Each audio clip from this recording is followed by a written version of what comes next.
Sintesis protein merupakan proses pembentukan protein yang melibatkan DNA dan RNA.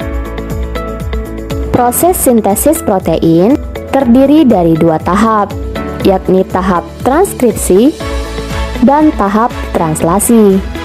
Untuk memudahkan kamu memahami mengenai sintesis protein, ayo simak video berikut ini ya. Ini adalah visualisasi dari suatu sel, unit dasar paling kecil dari makhluk hidup. Di dalam sel, terdapat suatu struktur yang disebut dengan inti sel atau nukleus. Nukleus pada manusia mengandung 23 pasang kromosom. Kromosom tersusun atas untaian panjang DNA yang terikat pada suatu protein yang disebut dengan histon.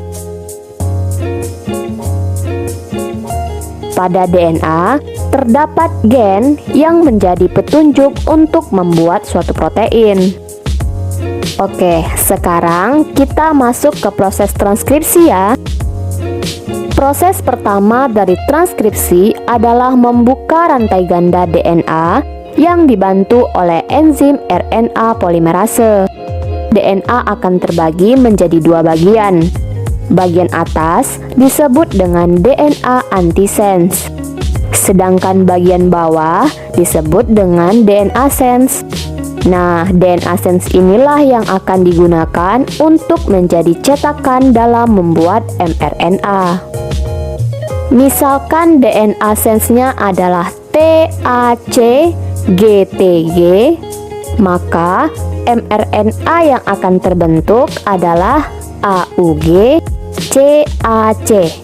Begitu seterusnya sampai ke stop codon.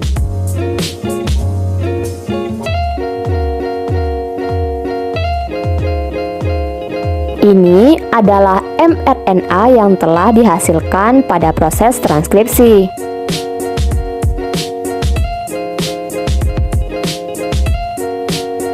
mRNA kemudian akan berpindah dari nukleus menuju sitoplasma.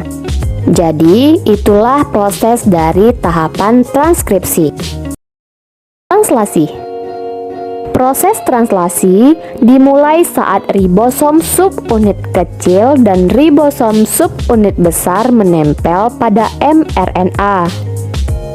Ribosom kemudian akan membaca kode pada mRNA berupa kode triplet. Di saat yang bersamaan akan datang tRNA. tRNA membawa asam amino yang sesuai dengan kode triplet pada mRNA. Selain asam amino, tRNA juga memiliki antikodon yang sesuai dengan kodon pada mRNA. Selanjutnya, tRNA akan bergerak menuju mRNA dan melekat pada mRNA. Nah, pada saat itu, asam amino akan terlepas dan berikatan dengan asam amino lainnya pada tRNA berikutnya. Proses ini akan berlangsung hingga sampai ke stop codon. Kumpulan asam amino ini akan membentuk rantai panjang yang kita sebut dengan polipeptida. Polipeptida ini kemudian akan terlepas dan membentuk suatu protein. Bagaimana